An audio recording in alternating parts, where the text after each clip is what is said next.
முருகன் கையில் வேல் இருக்கு தெரியுமா? அது முன்வினையை அகற்றிவிடும் புரியுமா? முருகன் கையில் வேல் இருக்கு தெரியுமா? அது முன்வினையை அகற்றிவிடும் புரியுமா? வேலை வணங்கி வந்தால் கிடைக்கும் பலன் கொஞ்சமா? தாளை பணிந்து விட்டால் விதியும் நம்மை மிஞ்சுமா? வேலை வணங்கி வந்தால் கிடைக்கும் பலன் கொஞ்சமா? தாளை பணிந்து விட்டால் விதியும் நம்மை மிஞ்சுமா? அந்த முருகன் கையில் வேல் இருக்கு தெரியுமா?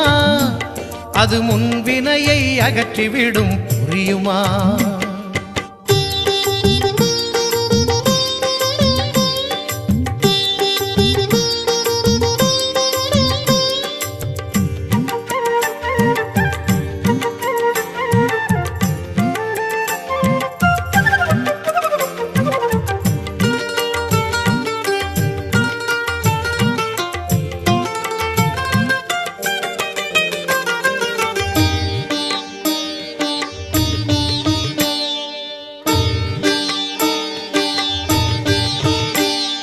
தங்கத்தேரில் பழனி முருகன் பவனி வருகிறான். நம்பினோர்க்கு நன்மையெல்லாம் நாளும் தருகிறான்.